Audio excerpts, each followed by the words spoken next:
તો ભિક્ષા ભગવાનને બતાવે છે અને પછી ગૌતમ સ્વામી જે રસ્તામાં જે તે દ્રશ્યો જોયા હશે એ બધા દ્રશ્યોનું વર્ણન કરતાં જેની સાથે વાતચીત થઈ હશે એ વાતચીત કરતાં ભગવાનને પૂછે છે, પ્રભુ મેં રસ્તામાં આવી રીતે લાવ લશ્કર જોયો, એક માણસને ઘાટ બંધને બાંધ્યો હતો, એના હાથ પાછળથી બાંધ્યા હતા મુસકે ટાટ, અને એ માણસને એટલું મારતા હતા આપણને પોતાને અરેરાટી થાય. તો ભગવાન એ માણસે કેવા કર્મ કર્યા છે કે જે કર્મને કારણે અત્યારે એની આ હાલત થઈ રહી છે. તો ભગવાન કહે છે, હે ગૌતમ તું સાંભળ, એ માણસ એણે કેવા પાપ કર્યા છે. ભગવાન તો જ્ઞાની હતા, હા, ઘટની વાત સાંભળતા હતા, સમજતા હતા, જોતા હતા, મનની વાત જોતા હતા, જાણતા હતા, સમજતા હતા. એટલે ભગવાન આ ગૌતમ સ્વામીના પ્રશ્ન પરથી વાત કરે છે કે હે ગૌતમ, જંબુદ્વીપ, ભરત ક્ષેત્ર અને સર્વતોભદ્ર નગર, એ સર્વતોભદ્ર નગરમાં જીતશત્રુ રાજા હતા. મહેશ્વર દત્ત નામનો એક પુરોહિત હતો જે 4 વેદનો જ્ઞાતા રહેલો હતો, અને એ મહેશ્વર દત્ત શાંતિ કર્મ કરાવતો હતો. ભાગ્યશાળીઓ, આ સમજવા જેવી વાત છે. શાંતિ હોમ કરતો. તમને અરેરાટી થશે કે આ પુરોહિત શાંતિ હોમ શેનો કરતો હતો. શાંતિ હોમ એટલે સમજો ને તમે, હોમ હવન થાય ને. તમે પણ ઘણી વખત ક્યાંય પણ કાંઈ યજ્ઞ આગાડી રાખો તો હોમ હવન કરે ને, પહેલાં કુંડમાં ચીજ વસ્તુઓ નાખે, જે તે વસ્તુઓ. તો આ શાંતિ હોમમાં શું નાખતો હતો એ સમજવા જેવી વાત છે. 8મ અને 14ના દિવસે બે બાળકો, એટલે કઈ રીતે 2 બ્રાહ્મણના બાળકો, 2 ક્ષત્રિયના બાળકો, 2 વૈશ્યના બાળકો, 2 શૂદ્રના બાળકો, એ નાના બાળકોના કાળજા કાઢતા, દિલ હૃદય કાઢે, અને એ હૃદય મહારાજાની શાંતિ માટે અને સમૃદ્ધિ માટે શેમાં હવન કરે? જે કુંડરેલો હોય એમાં હવન કરે. એટલે 8મ અને 14ના દિવસે કેટલા છોકરાઓને આવી રીતે મારે? હા, 2 ચાર જાતિના જ્ઞાતિના આવી રીતે. પછી 6 મહિને 8, 8, 8, 8 કેટલા થયા? હા, ચાલો, 8 ક્ષત્રિયના હોય, 8 વૈશ્યના હોય, 8 શૂદ્રના હોય અને 8 બ્રાહ્મણના હોય. એવી રીતે આટલા છોકરાઓને ગમે ત્યાંથી ગામમાંથી લઈ આવે, એના કાળજા કાઢે. કાળજા કાઢે એટલે શું થઈ જાય? છોકરાઓ મરી જાય. એના કાળજાઓ આ હોમમાં વાપરે. એટલું જ નહીં, વર્ષે 16 બાળકોને હોમમાં નાખતા, બાળકોના કાળજા વર્ષે. રાજાની સમૃદ્ધિ વધે, રાજાને શાંતિ મળે, નગરમાં શાંતિ મળે, એના માટે આ રીતે બાળકોના કાળજાનો હોમ કરતા. હવે આ ગમે આપણને? હા, આપણે તો માનીએ છીએ કે અગ્નિ કાયની પણ હિંસા ન થાય, એટલે અગ્નિ બાળતા પણ તમે 17 વિચાર કરો. તો જે જીવદયા પ્રેમી રહેલો હોય, અહિંસક વ્યક્તિ રહેલો હોય, એને આ ગમે, એ કરી આવું શાંતિ કર્મ માટે.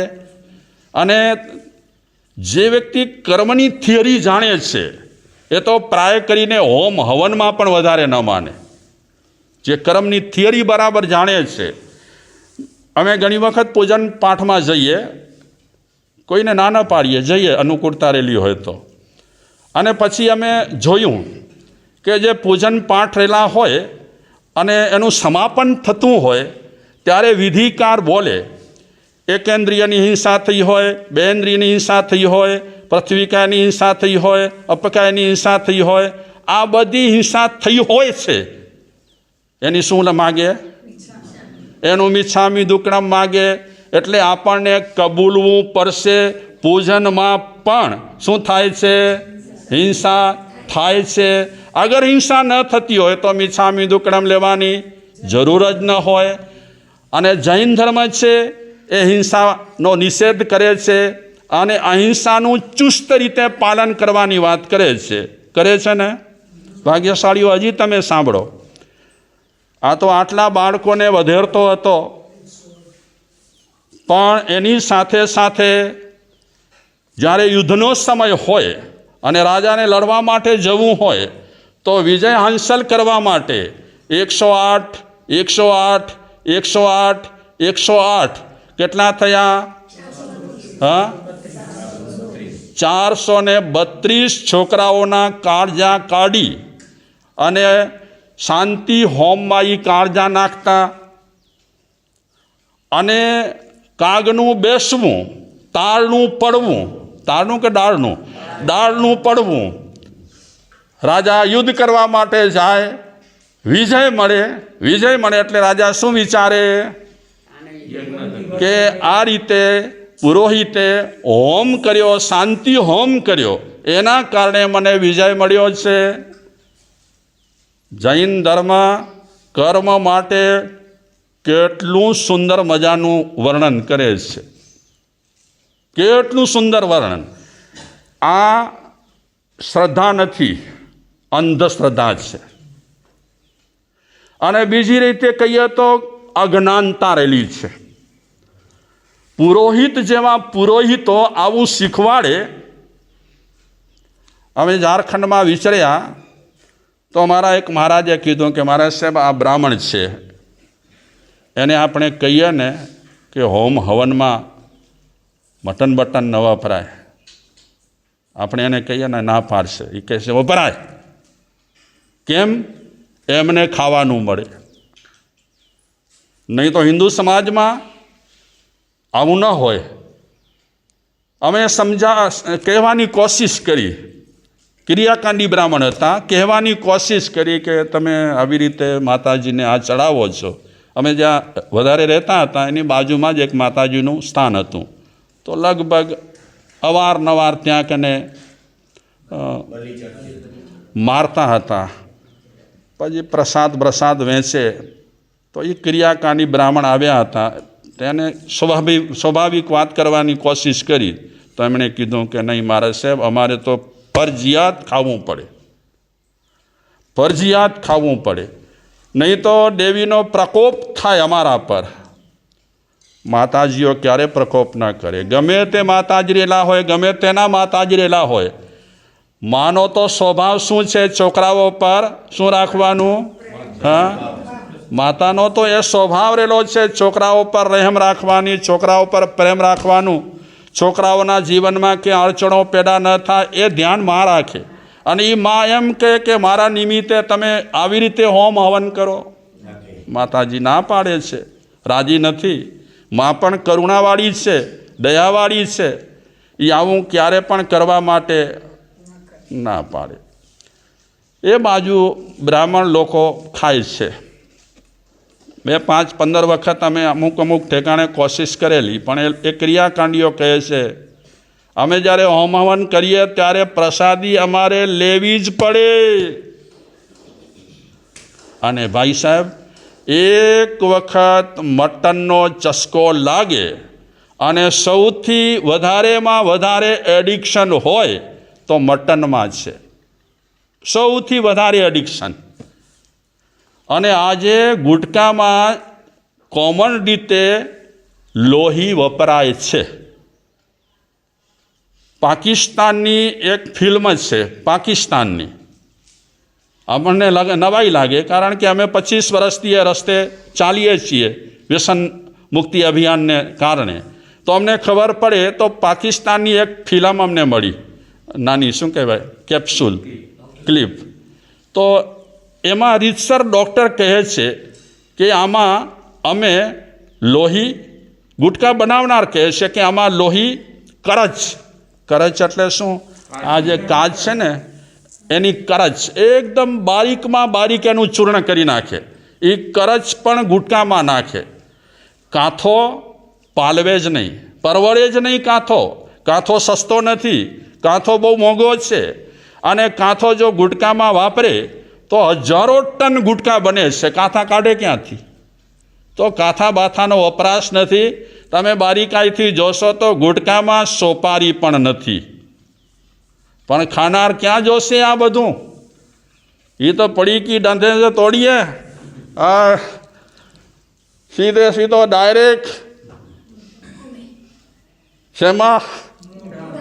બસ કોણ તપાસ કરે? એક વખત જો એનો ચસ્કો લાગ્યો પછી છૂટે નહીં. તો મહાવીર ભગવાન કહે છે આ રીતે આ પુરોહિત આવા કર્મ કરતો હતો, આવા પાપ કર્મ કરતો હતો. એનું આયુષ્ય હતું 300 વર્ષનું. બાપરે! એક તો આવા પાપ કર્મ કરે, લોકોને ઊંધે રવાડે ચડાવે, અને એમાં ભગવાને એને આયુષ્ય આપી દીધા મોટા. પાપ કર્મ કરતાં કરતાં આ આયુષ્ય પૂરું કરી અને એ મરી ગયો. 5મી નરકમાં ગયો. 5મી નરકમાંથી નીકળી કરી કૌશાંબી નગરીમાં આપણે વાત કરી તે રીતે પહેલાં જે સોમદત્ત પુરોહિત એની જે પત્ની હતી વસુદત્તા, એ વસુદત્તાને ત્યાં એ શું નામ, અધ્યયનનું શું નામ છે? બૃહસ્પતિદત્ત પુત્ર તરીકે ઉત્પન્ન થયો. હું આજે એ અધ્યયન પૂરું કરીશ, કારણ કે એ અધ્યયનોમાં 1-2 પેરેગ્રાફ મહત્ત્વના હોય છે. બાકી તો જે પહેલાં છેલ્લા કોમન જે વાતો હોય તે જ હોય છે. તો આ બૃહસ્પતિદત્ત પુત્ર રૂપે થયો. કોણ થયો? બૃહસ્પતિ એટલે કોણ? પેલો જે હોમ હવન કરાવતો હતો એનો આ જીવ. તો જે રાજકુમાર હતો ઉડાયન, એની પત્ની હતી પદ્માવતી. એની સાથે એકદમ પેલા રાજકુમાર સાથે એકદમ ફ્રેન્ડશિપ થઈ ગઈ આની બૃહસ્પતિદત્તની. ફ્રેન્ડશિપ થયા પછી એ ગમે ત્યારે અંતપુરમાં ચાલ્યો જાય, પરવાનગી લીધા વિના ચાલ્યો જાય બૃહસ્પતિદત્ત. સમય જતાં સતાનિક રાજા ગુજરી ગયા, એટલે કે આ જે ઉડાયન હતો એના પિતાજી ગુજરી ગયા. તો એના સ્થાને એમની વિધિ કર્મ જે કાંઈ કરવાના હતા, મૃતક ક્રિયાઓ, એ મૃતક ક્રિયાઓ બધી પતાવી અને ત્યાર પછી એનો રાજ્યાભિષેક થયો અને ઉડાયન કૌશાંબી નગરીનો રાજા થયો. પેલો બૃહસ્પતિ ઘર સાથે એટલો ગરોબો કેળવી લીધો હતો અને ઉડાયનને પણ ખબર ન પડી કે આ માણસનો બહુ ભરોસો કરવા જેવો નથી, પણ ભરોસો કર્યો. આગલા ભવમાં પણ પાપ કર્મ કર્યા. આ ભવમાં ઉડાયન રાજાને ખબર ન પડે તે રીતે એની પત્ની સાથે ખોટા સંબંધો બાંધી નાખ્યા. ઉડાયન મહારાજાને કાંઈ ખબર નથી. એ તો ઉડાયન મહારાજા સમજે છે મારો ફ્રેન્ડ છે, સરસ રીતે રહે છે. પણ એક વખતે એ ઉડાયન મહારાજા તૈયાર થઈ કરી અને જ્યારે અંતપુરમાં આવતા હતા ત્યારે આ પદ્માવતી સાથેનો સંબંધ ખુલ્લો પડી ગયો. અને પદ્માવતી સાથેનો સંબંધ ખુલ્લો પડ્યા પછી ઉડાયન રાજાએ માણસોને આદેશ આપ્યો, પકડો આને. કોને?